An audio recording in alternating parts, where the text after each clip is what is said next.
اور بلوچستان میں ایک فرقہ ہے ذکری فرقہ، جو صرف ذکر کرتے ہیں، یہی ان کی عبادت ہے، یہ ان کی نماز بھی ہے، عبادت بھی ہے، حج بھی ہے، روزہ بھی ہے، سب کچھ ہے، صرف چیخیں مارتے اللہ ہو اللہ ہو۔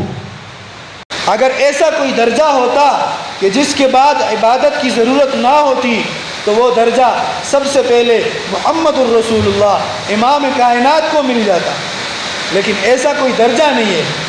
قرآن سے بھی لا واقف ہے یہ لوگ۔ قرآن میں کیا ہے؟ وَاعْبُدْ رَبَّكَ حَتَّى يَأْتِيَكَ الْيَقِينُ، رب کی بندگی کر یہاں تک کہ تمہیں یقین یعنی موت آ جائے۔ لیکن جو معتدل فرقہ ہے، جو قرآن اور سنت کے مطابق ہے، وہ اہل السنت والجماعہ، اہل سنت والجماعت کا عقیدہ، اور وہ عقیدہ جو صحابہ کا عقیدہ۔ ان الحمد لله نحمده ونستعينه ونستغفره ونعوذ بالله من شرور انفسنا ومن سيئات اعمالنا، من يهده الله فلا مضل له ومن يضلل فلا هادي له، واشهد ان لا اله الا الله وحده لا شريك له، واشهد ان محمدا عبده ورسوله۔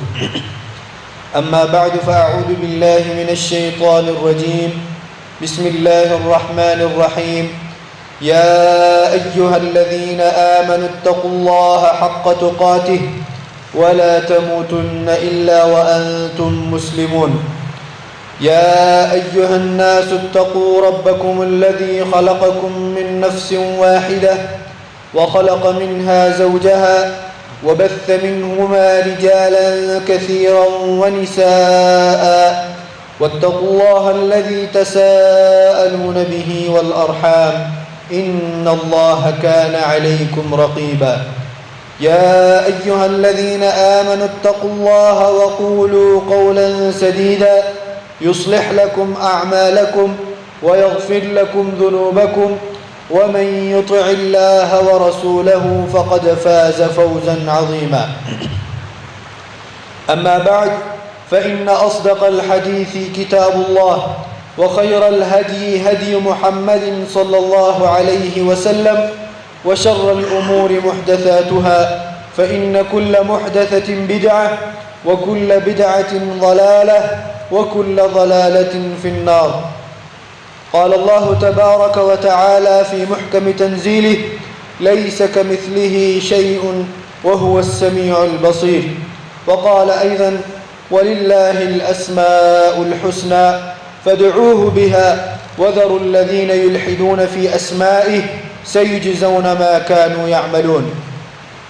أيها الناس، أوصي نفسي وإياكم بتقوى الله عز وجل۔ تمام تر تعریفات، تحمیدات، توصیفات، تکبیرات، تحلیلات، تسبیحات، اچھے کلمات اللہ تبارک و تعالی کے لیے، جو اس دنیا کا خالق ہے، مالک ہے، رازق ہے، اور اکیلے عبادت کے لائق ہے۔ بے شمار درود و سلام امام الانبیاء، خاتم النبیین، سید المرسلین، احمد مجتبی، محمد الرسول اللہ صلی اللہ علیہ وسلم کے ذات اقدس پر، جو ہمارا رہنما ہے، ہمارا لیڈر ہے، اسوہ ہے، قدوہ ہے، مثال ہے، آئیڈیل ہے، رول ماڈل، بہترین نمونہ ہے، اور محمد الرسول اللہ صلی اللہ علیہ وسلم کی اطاعت میں نجات ہے۔ معزز سامعین کرام، توحید کا موضوع اور توحید کی اقسام بیان ہو گئے ہیں، اور توحید کے بارے میں ہر فرقے کے، ہر جماعت کے الگ الگ آراء ہیں۔ ہر جماعت کے مطابق وہ اپنے لیڈر، اپنے امام اور اپنا جو رہنما انہوں نے انتخاب کیا ہے، ان کے ہاں توحید الگ الگ ہے، لیکن جو صحابہ کا توحید، جو مطلوب توحید ہے، جو مقصود توحید ہے، اہل السنہ والجماعہ کا جو توحید ہے، وہ عین قرآن اور سنت کے مطابق توحید ہے۔ تو اس پہ مزید گفتگو ہوگی۔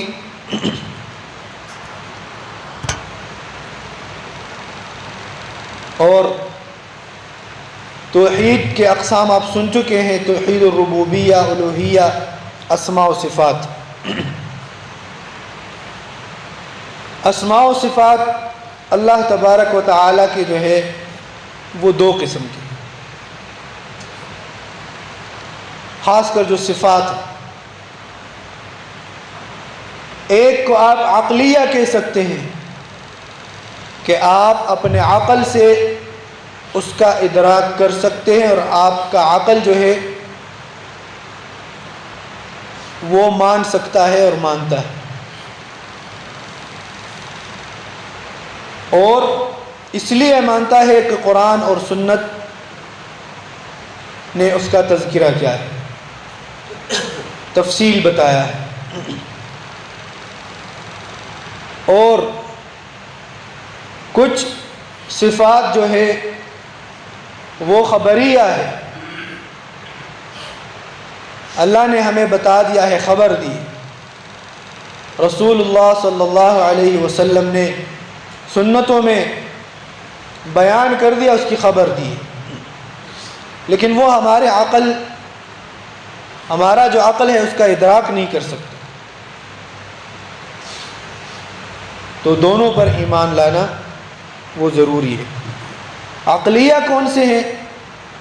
جیسا کہ اللہ تبارک و تعالی کا علم، قدرت، ارادہ، حیات، سمع، بصر، یہ سارے ہمارے عقل جو ہے اس کا ادراک کر سکتے کہ واقعی اللہ تعالیٰ کا علم بھی ہے، اور اللہ تعالیٰ ارادہ رکھتا ہے، اذا اراد لشیء ان یقول له کن فیکون، یہ سارے قرآن میں ذکر ہے۔ تو ہمارا عقل ادراک کر سکتا ہے کہ بھائی اللہ عالم ہے، سمیع ہے، بصیر ہے۔ اسی طرح اللہ تعالیٰ جو ہے کلام بھی کرتا ہے، اللہ تعالیٰ کی رحمت ہے، یہ سارے صفات ہیں، کیونکہ وہ رحیم ہے، معاف کرنے والا ہے، غفور ہے۔ لیکن جو دوسرے قسم کے صفات ہے جو خبریہ ہے، جیسا کہ اللہ تبارک و تعالی نے قرآن میں ان صفات کا تذکرہ کیا، جیسے وجہ ہے، چہرہ، عین، آنکھ، استواء علی العرش، اللہ عرش پر مستوی ہے، یہ سارے جو صفات ہے، ہاتھ وغیرہ، یہ ہمارا عقل جو ہے اس کا ادراک نہیں کر سکتا۔ ہاتھ ہے کیسے ہے، بندہ شش و پنج میں رہتا ہے، اللہ عرش پر مستوی ہے کیسے ہے، اللہ تعالیٰ کا وجہ ہے کیسے ہے۔ تو یہ سمجھنا ضروری ہے کہ صفات دو قسم کے ہیں، ایک جو آپ عقل سے ادراک کر سکتے ہیں اور دوسرا جو آپ عقل سے ادراک نہیں کر سکتے۔ تو جو عقل سے ادراک نہیں کر سکتے اس کے لیے فارمولہ یہی تھا، قرآن کی آیت تھی کہ لیس کمثلہ شیء وہو السمیع البصیر، کہ اللہ تعالیٰ جیسا کوئی چیز نہیں اور وہ سمیع بھی ہے اور بصیر بھی ہے۔ تو جو خبریہ صفات ہے آپ نے اس فارمولے کے مطابق ماننے ہیں کہ اللہ کا چہرہ ہے جیسے اللہ کے مطابق، اللہ کے شان کے مطابق، اللہ کا قرآن میں آنکھ کا ذکر ہے جیسے اللہ کی شان کے مطابق، ہاتھوں کا ذکر ہے جیسے اللہ کے شان کے مطابق، اللہ عرش پر مستوی ہے جیسے اللہ کی شان کے مطابق۔ تو یہ فارمولہ ذہن میں یاد رکھنا ہے، اور یہ فارمولہ کسی نے بنایا نہیں ہے، یہ اللہ نے خود بتایا ہے قرآن کریم میں، لیس کمثلہ شیء وہو السمیع البصیر۔ شیطان ذہن میں وسوسہ ڈالے گا کہ سمیع انسان ہے اور اللہ بھی ہے تو یہ تو ایک جیسے ہو گئے. نہیں، انسان کے لیے جو سمع ہے، بصر ہے، وہ ہم دیکھ رہے ہیں جس طرح ہے، لیکن اللہ کے لیے وہ اللہ کی شان کے مطابق.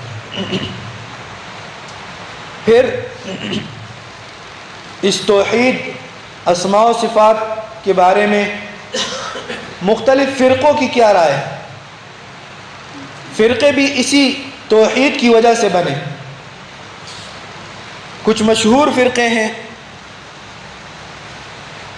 جو اہل سنت والجماعت کے مخالف ہے اس عقیدے میں، قرآن و سنت کے مخالف ہے اس عقیدے میں، اسماء و صفات کے بارے میں. پہلا جو فرقہ ہے وہ ہے جہمیہ. جہمیہ فرقے کا نام ہے اور ان کا جو لیڈر ہے جہم بن صفوان، یہ ان کا بڑا ہے. جو جہم بن صفوان کو فالو کرتا ہے اس کو جہمیہ کہتے ہیں. اور یہ کیا کہتے ہیں اسماء و صفات کے بارے میں؟ اسماء اور صفات کا نفی کرتے ہیں، نہیں مانتے. اللہ تعالیٰ کے اسماء اور اللہ کے صفات اس کا انکار کرتے ہیں، نفی کرتے ہیں، نہیں مانتے. حالانکہ اللہ نے خود قرآن میں اسماء بھی بتائے ہیں، صفات بھی بتائے ہیں.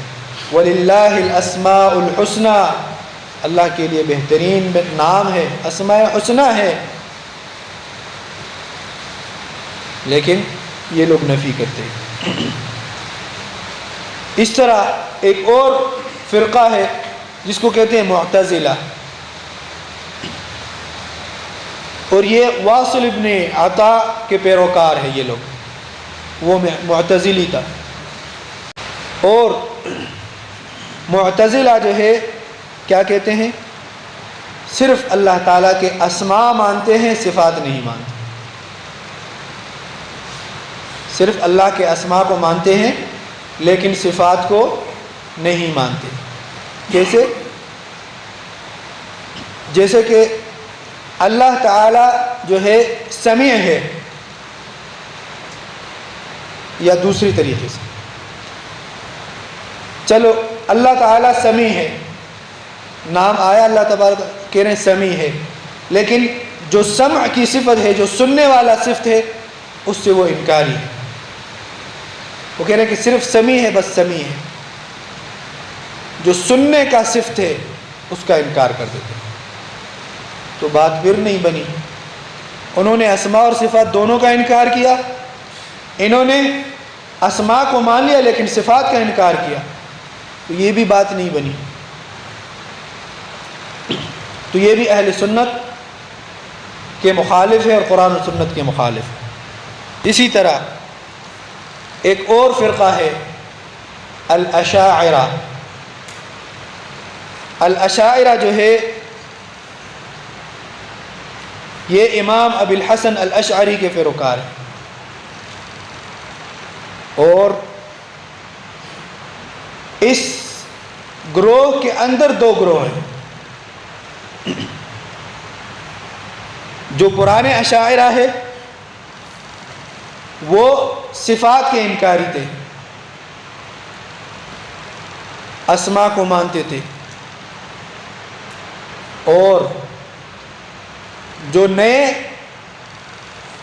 اشاعرہ ہے وہ کیا کرتے ہیں کہ وہ 7 صفات کو صرف مانتے ہیں. اللہ تعالیٰ کے لیے صرف 7 صفات مانتے ہیں. وہ کہتے ہیں کہ علم ہے اللہ کے پاس، قدرت ہے، حیات ہے، سمع ہے، بصر ہے، ارادہ ہے اور کلام ہے. بس ید، وجہ، عین، ان سب کا انکار کرتے ہیں. تو 7 صفات کو صرف مانتے ہیں، باقی صفات کو نہیں مانتے. تو یہ لوگ بھی غلط ہیں. اسی طرح ایک متصوفہ کی توحید ہے. صوفی لوگ اللہ ذکر کرنے والے، اس میں بھی بہت سارے صوفی ہیں، لیکن ان کا عقیدہ یہ ہے جو ابن عربی کے فالو کرنے والے ہیں. کہ آپ ذکر کرتے کرتے عبادت کرتے کرتے آپ اس درجے تک پہنچ جاتے ہیں کہ آپ جو ہے آپ کو عبادت کرنے کی ضرورت نہیں ہوتی، اور نعوذ باللہ حلولیت کا عقیدہ رکھتے ہیں۔ حلولیت کیا ہوتی ہے؟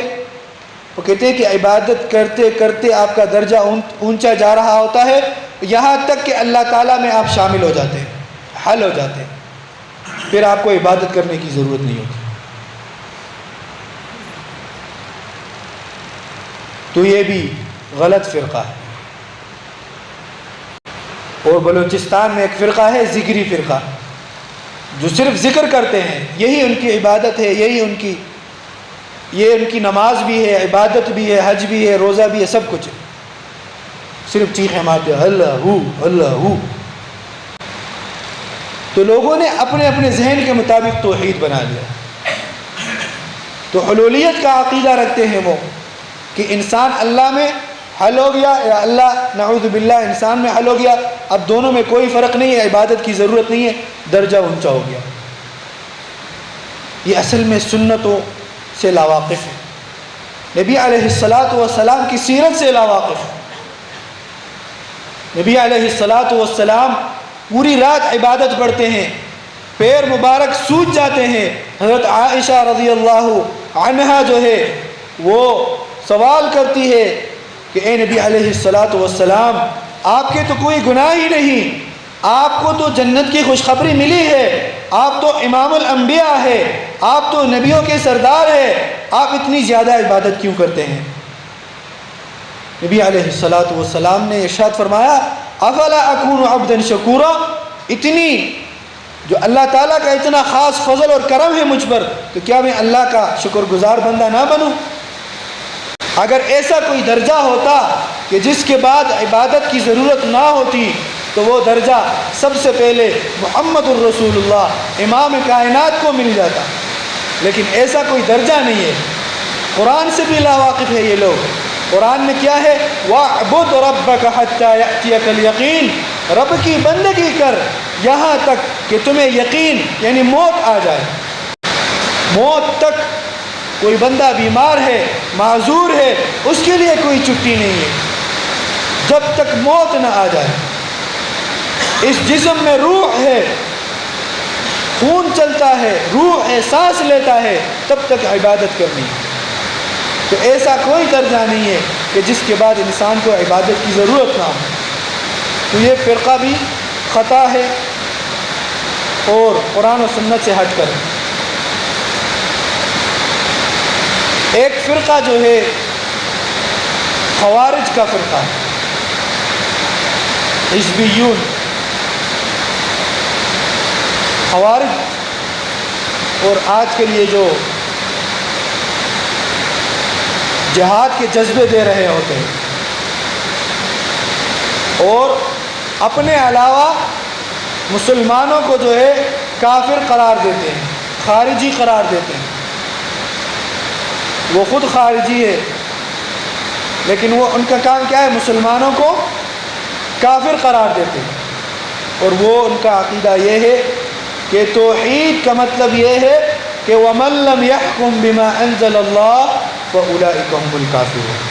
تو یہ تمام حکومتوں کو کافر قرار دیتے ہیں۔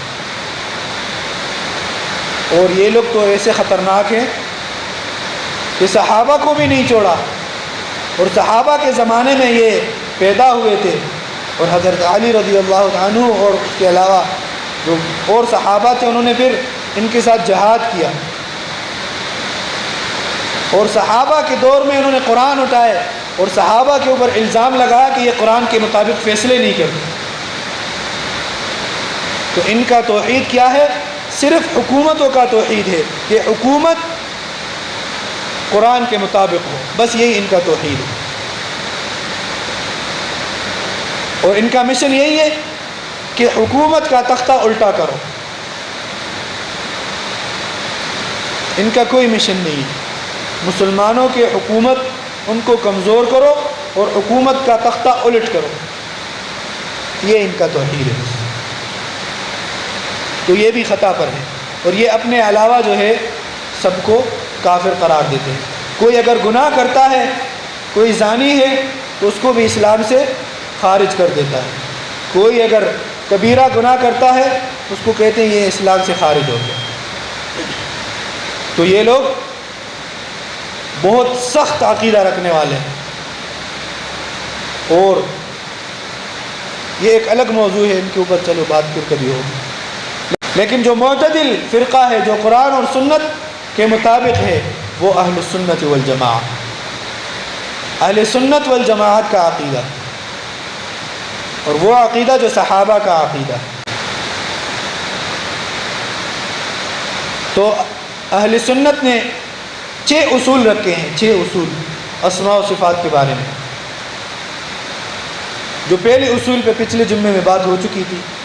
پہلا اصول اہل سنت والجماعت کا یہ ہے، اختصار کے ساتھ بتاتا ہوں، کہ اسماء اللہ تعالی توقیفیہ، کہ اسماء و صفات جو ہے وہ توقیفیہ ہے، یعنی توقف ہے، رک جانا ہے.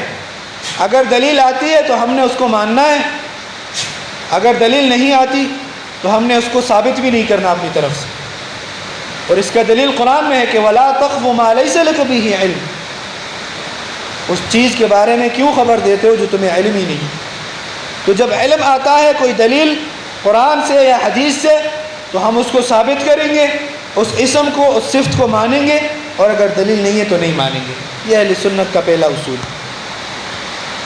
دوسرا اصول کیا ہے کہ باب الصفات اوسع من الباب الاسماء، صفات جو ہے وہ زیادہ ہے، اسماء کم ہے. اللہ تعالیٰ کے نام جو ہے وہ کم ہے، اور جو صفات ہے وہ زیادہ ہے، کیونکہ ہر نام جو ہے صفت پہ دلالت کرتا ہے. اگر جیسا کہ علیم ہے، اللہ علیم ہے تو اللہ کے پاس علم ہے، علم ایک صفت ہے، تو ہر نام جو ہے ایک صفت پہ دلالت کرتا ہے. سمیع ہے، اللہ کے پاس سمع ہے. بصیر ہے، اللہ کے پاس بصر ہے. اس لیے اسماء کم ہے اور صفات زیادہ ہے. صفات کو الگ بھی، جس طرح اللہ کا ہاتھ، ٹھیک ہے، تو یہ صفت ہے، لیکن اس طرح کوئی نام نہیں ہے، اور ہر نام سے ایک صفت نکلا ہے. تیسرا جو اصول ہے وہ باب الاخبار اوسع منہما، جو اللہ نے خبریں دی ہیں اپنے آپ کے بارے میں، تو وہ صفات سے اور اسماء سے بھی زیادہ وسیع ہے وہ باب. قرآن کی آیت ہے کہ لنفذ البحر قبل ان تنفذ کلمات ربی، کہ آپ اگر اس دنیا کے جتنے درخت ہیں اس کو قلم بنا دے، اس دنیا میں جتنے پانی ہے اس کو سیاہی بنا دے، اور اللہ کی تعریف، اللہ کے کلمات لکھنا شروع کر دے، یہ قلم ختم ہو جائیں گے، درخت ختم ہو جائیں گے، یہ سیاہی ختم ہو جائے گی، لیکن اللہ کی تعریف وہ ختم نہیں ہے. چوتھا قاعدہ جو ہے، اللہ تبارک و تعالیٰ کے اسماء جو ہے کلھا حسنی، وہ تمام کے تمام حسنی ہے، اچھے نام ہیں، بہترین نام ہے، اور اس کے بھی دلائل بہت سارے ہیں. اور پانچواں قاعدہ یہ ہے کہ اللہ تعالیٰ کے اسماء و صفات اس کا کوئی شمار نہیں ہے، کوئی تعداد نہیں ہے. ایک تو جو مشہور ہیں اللہ کے 99 نام، اس کی الگ صفت ہے، الگ فضیلت ہے، کہ اگر آپ نے یاد کر لیا اور اس کے مطابق زندگی گزاری تو آپ کے لیے جنت ہے. لیکن اس کے علاوہ اللہ تعالیٰ کے نام اور صفات بے حساب ہے، اس کا کوئی شمار نہیں ہے. اور اللہ آخری قاعدہ جو ہے، آخری اصول، کہ اللہ تبارک و تعالیٰ کے ایمان، اسماء و صفات پر ایمان لانے کے لیے کچھ امور ہے، کہ اللہ کا جو کوئی اسم ہے قرآن میں آیا ہے اس پر ہم ایمان رکھیں گے، اس کو اسے اسی طرح ماننا. تعویل، تعریف، تکییف، تشبیہ جو پچھلے جمعوں میں گزر چکا ہے وہ نہیں کریں گے. اور جس طرح پہلے ابھی بات ہوئی کہ جس طرح اگر کوئی اسم ہے تو اس کے ساتھ صفت ضرور ہوگی. اسم ہے سمیع، سمع ضرور ہے، یہ مانیں گے. اور اگر کوئی صفت ہے تو اس صفت کے لیے ہم کوئی نام نہیں بنائیں گے. جیسے اللہ کا ہاتھ ہے، صفت ہے، اب اس ہاتھ کے لیے کہ ہم کوئی نام بنا دیں، جس طرح اللہ کا نام تھا تو صفت بھی تھا، تو یہ اپنی طرف سے نہیں کریں گے۔ تو یہ 6 اصول اہل سنت والجماعہ کا ہے جو قرآن اور سنت کے مطابق ہے۔ تو ان اصولوں کے مطابق ہم اللہ کے اسماء بھی مانیں گے، اللہ کی صفات بھی مانیں گے۔ اگر ہم نے اس طرح مانے تو قرآن اور سنت کے مطابق ہوں گے، اور اگر باقی فرقوں کی طرح اگر ہم نے مان لیے تو وہ جو کبھی تعطیل ہوگی، کبھی تکییف ہوگی، کبھی تشریح ہوگی، تو وہ سارے جو ہے قرآن اور احادیث کے مخالف ہے۔ اللہ تعالیٰ سے دعا ہے کہ اللہ تعالیٰ ہمیں دین کی سمجھ دے، دین پر عمل کرنے کی توفیق عطا فرمائے۔ وآخر دعوانا الحمدللہ رب العالمین۔